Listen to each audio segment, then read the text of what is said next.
जात नाही बाई. तुम्ही जात नाही, मग त्यांनी उचलून नेलं तर जाल? मला नाही आवडत समुद्र. ठीक आहे मी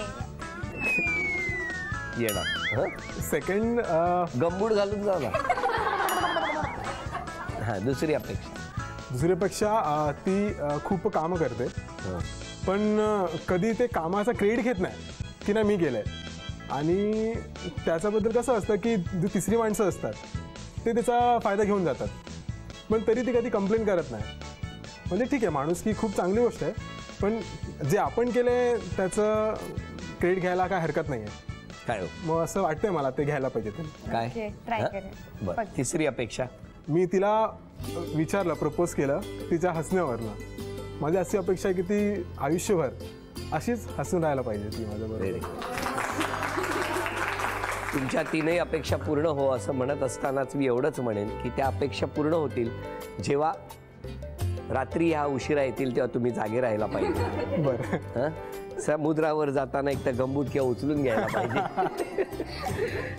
गंमत बाजूला, पण आता सॉरी म्हणायचं तर कुणाला म्हणणार आणि थँक्यू म्हणायचं तर कुणाला? म्हणजे धन्यवाद कुणाला द्याल किंवा क्षमा करा किंवा माफी मागायची असेल तर आज कुणाची?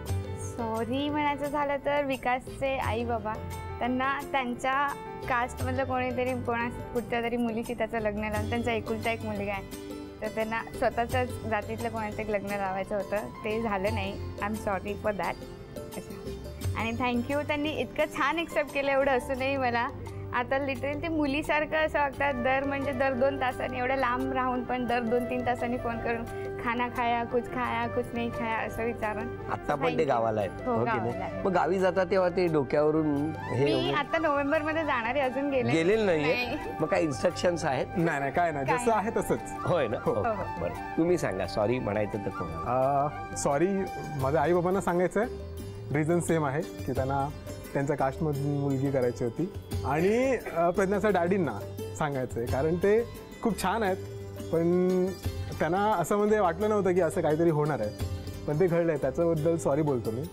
आणि थँक्यू असं आहे की ज्यांना मी ओळखतो सगळ्यांची काहीतरी अपेक्षा होती मनाकडनं, पण ती जी काही मोडली मी, म्हणजे बाहेरनं लग्न करून. पण तरी सगळ्यांनी, म्हणजे माझ्या घरच्यांनी किंवा तिच्या घरच्यांनी असं आम्हाला सामावून घेतलं आहे की असं काहीतरी चुकलंच नाही आमचं, म्हणजे काय असं मिसमॅचच नाही झालं आहे, सगळं बरोबर व्यवस्थित झालं आहे असं. म्हणून मला सगळ्यांनाच थँक्यू म्हणायचं आहे तसं. वा वा. काहे दिया परदेस या मालिकेत सुद्धा असंच काहीसं आहे. आता त्या मालिकेत सुद्धा अशा वळणावर आपण येऊन ठेपलेले आहोत, तेव्हा तिकडे सुद्धा पुढे काय होणार यासाठी उत्सुकता आणून ठेवूया. आणि तुम्हाला दोघांनाही शुभेच्छा देतो. आणि 2 महिन्यांनीच तुम्ही तिकडे जौनपूरला जाणार आहात ना?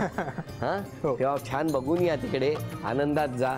तिकडे गेल्यावरती मात्र दाल तडका आपल्या पद्धतीचाच करा. हसत राहा असं म्हणत झी मराठीकडून ही भेटवस्तू तुम्ही.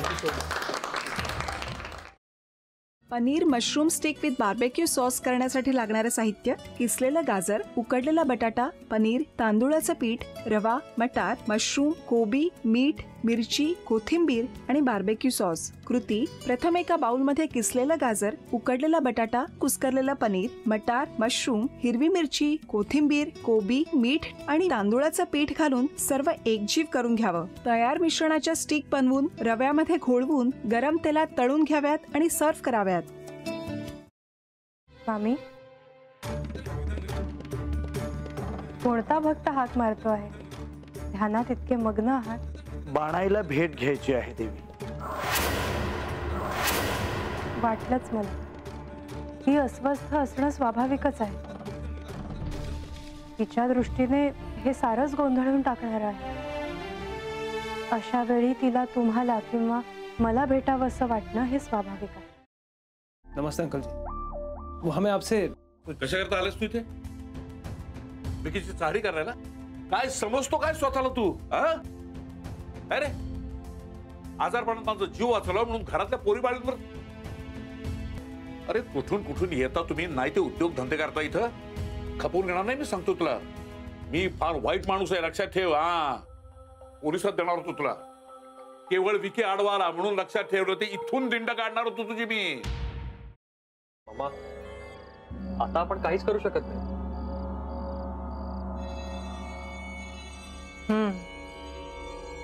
पण आर्चिस, हे असं कसं शक्य आहे? आपण तर सगळे आवाज रेकॉर्ड केले होते ना, राईट? हो. मग हे असे कोणते आवाज रेकॉर्ड झाले जे आपल्याला ऐकूच आले नाहीत? I mean, how can it be possible?